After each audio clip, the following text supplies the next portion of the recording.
Do you love the sparkle of your silver and the radiance of your jewelry? They are true treasures, carrying stories and sentimental value.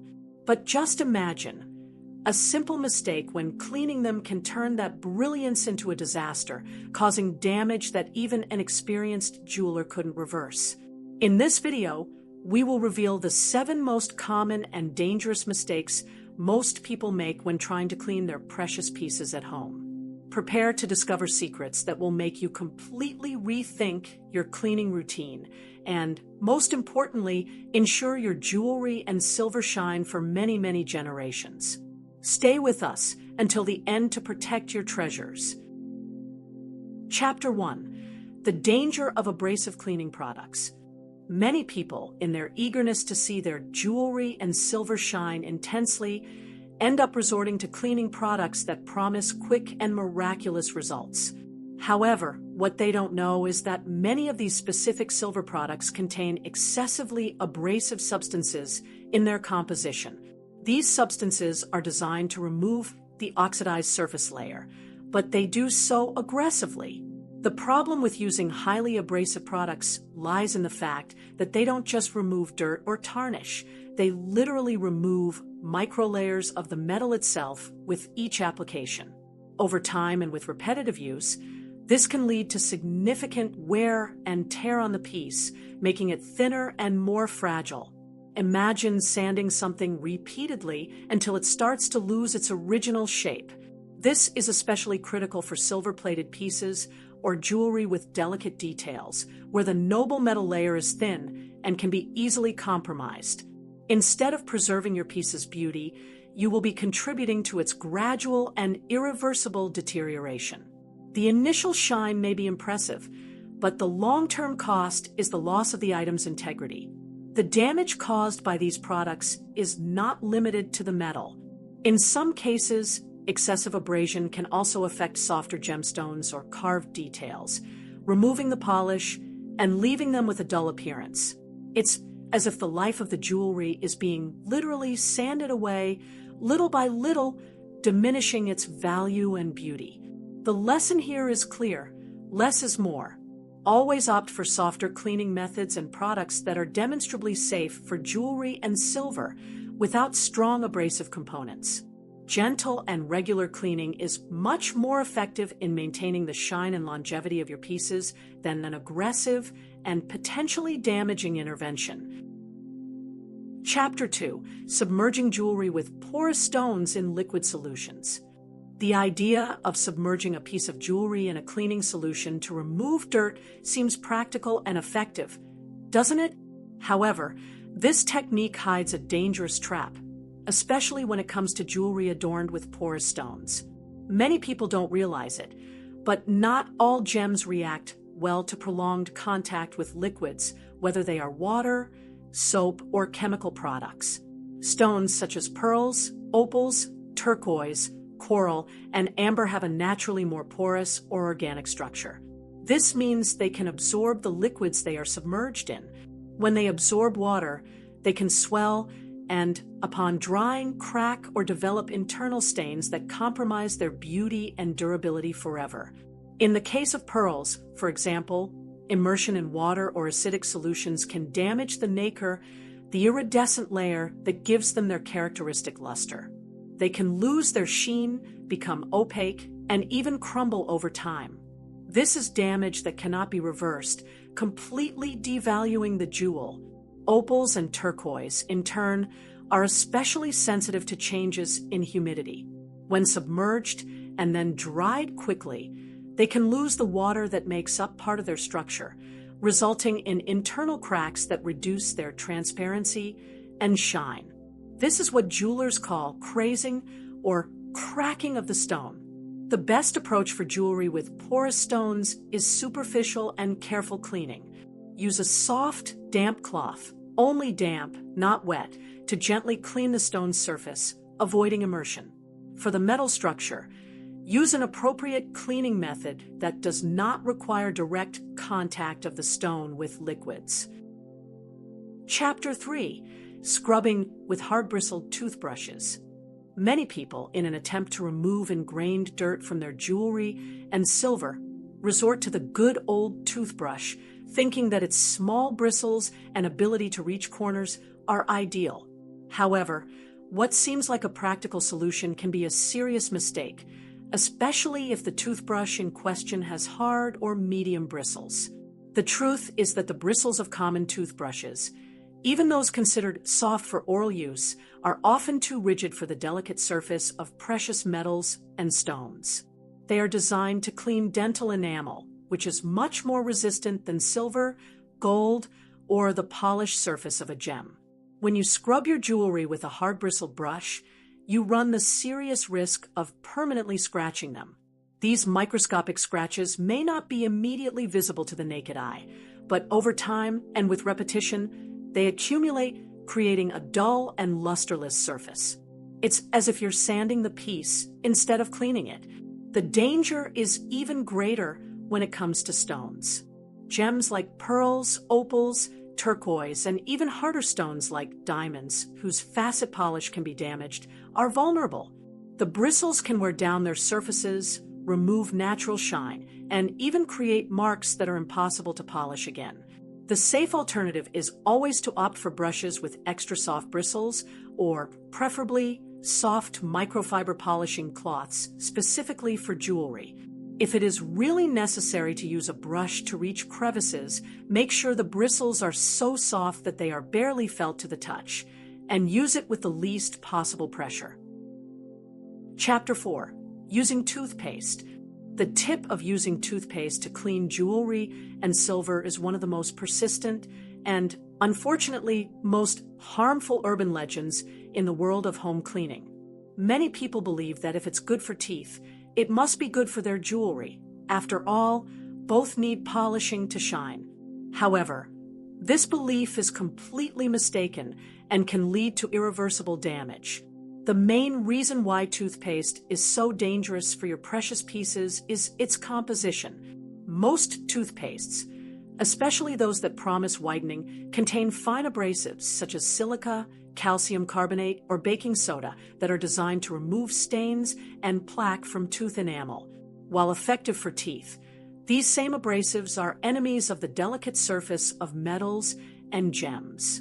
By rubbing toothpaste on your jewelry or silver, you are, in fact, sanding the piece at a microscopic level. This creates a multitude of microscratches that, over time, accumulate and remove the natural shine of the metal, leaving it with a dull and worn appearance. What seemed like a polish turns into a depolishing process. The danger is even greater for jewelry with precious stones. Toothpaste can scratch the surface of softer gems, like pearls and opals, and even cause damage to the polish of harder stones. Furthermore, toothpaste residues can accumulate in crevices and details of the piece, being difficult to remove and potentially corroding the metal in the long run. Instead of toothpaste, opt for specific and safe cleaning methods for jewelry and silver. There are professional solutions and gentle homemade recipes, like warm water and mild soap, that will make your pieces shine without the risk of scratches or wear.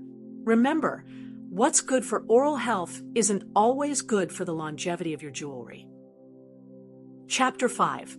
Mixing different types of metals when cleaning. The practicality of cleaning several pieces of jewelry at once is tempting, especially when you have a large collection. However, throwing different types of metals together in a single cleaning solution or rubbing them with the same cloth can be a significant mistake. This seemingly harmless practice can lead to undesirable chemical reactions and even permanent damage to your pieces. Different metals have distinct chemical compositions and, consequently, react in different ways to cleaning products and even to simple friction. For example, silver, gold, copper, and bronze have unique properties. By mixing them, especially in a humid environment or with cleaning solutions, you create a scenario conducive to galvanic reactions. A galvanic reaction occurs when two different metals come into contact in the presence of an electrolyte, such as a cleaning solution or even water moisture. This process can cause one of the metals to degrade more quickly, resulting in stains, corrosion, or even loss of shine on one of the pieces. It's as if one metal steals electrons from the other. In addition to chemical reactions, the difference in hardness between metals is also a crucial factor. Gold, for example, is softer than silver. If you rub a gold piece of jewelry against a silver one, the silver can scratch the surface of the gold, leaving visible marks. Similarly, pieces with harder stones can damage more malleable metals if not separated. The golden rule and silver rule here is segregation. Always clean your metals separately. Use different cloths, solutions, and even containers for each type of metal. This ensures that each piece receives the appropriate treatment for its composition, preventing undesirable reactions, scratches, and preserving its shine and value. Chapter 6. Not rinsing and drying completely after cleaning. After all the effort to clean your jewelry and silver, it's common for haste or lack of attention to lead to a crucial mistake: not rinsing and drying the pieces completely. Many people think that once the dirt has been removed, the job is done. However, this negligence can be as harmful as the mistakes made during the cleaning itself. When you use any type of cleaning solution, whether it's a specific silver product, mild soap and water, or even a homemade mixture, chemical or dirt residues can remain on the surface of the pieces.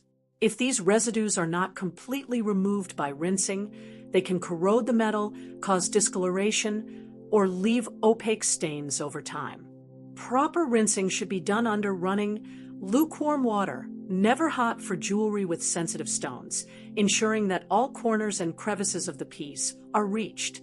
It is essential to remove any trace of the cleaning agent and loose dirt, preventing the formation of films or marks that compromise the shine. The drying step is equally vital. Leaving your jewelry or silver to air dry, especially in humid environments, can lead to the formation of water spots, which are minerals present in the water that dry and remain on the surface, and accelerate the process of oxidation and tarnishing of the metal. Humidity is a great enemy of long-lasting shine. Always use a soft, clean microfiber cloth or a jeweler's cloth to carefully dry your pieces after rinsing. Make sure every corner and crevice is completely dry before storing. This extra attention will ensure that the shine achieved during cleaning is long-lasting and that your pieces remain impeccable. Chapter 7. Storing pieces while still damp or in direct contact with rubber. The cleaning of your jewelry and silver doesn't end when they are dry. The way you store them is as crucial as the cleaning process itself. Many believe that once dry, any place will do, but the truth is that the storage environment and contact with certain materials can be the biggest villains to the shine and integrity of your precious pieces. Storing pieces while still damp is a serious mistake, even if it seems like a small droplet.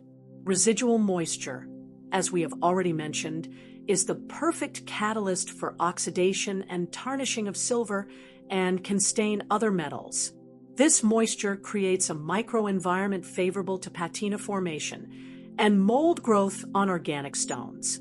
In addition to humidity, direct contact with rubber is a silent and powerful enemy. Rubber, present in some elastic bands, mats, and even certain packaging, releases sulfur compounds. Sulfur chemically reacts with silver, drastically accelerating the tarnishing process and creating dark, difficult-to-remove stains that seem irreversible. This type of damage caused by rubber is particularly frustrating because it often happens imperceptibly inside boxes or drawers. When stored, the pieces seem protected, but they are actually being chemically attacked by the sulfur vapors released by the material. The solution is simple and effective. Always ensure your pieces are completely dry before storing them. Use soft fabric pouches like flannel or velvet, boxes lined with anti-tarnish material, or even airtight plastic wraps, always after complete drying. Avoid at all costs direct contact with rubber or any material that can release sulfur. Conclusion: we have reached the end of our journey. revealing the 7 most dangerous mistakes that can compromise the beauty and value of your jewelry and silver. We hope that this knowledge transforms the way you care for your treasures, ensuring they shine brightly for many, many years. Remember, conscious and preventive care is the key to the longevity of these pieces that carry so much meaning. If you enjoyed this video and learned valuable tips, don't forget to leave a like to help us reach more people. And to not miss any of our next content filled with useful information about jewelry and much more, subscribe to the channel and activate the bell. Your support is fundamental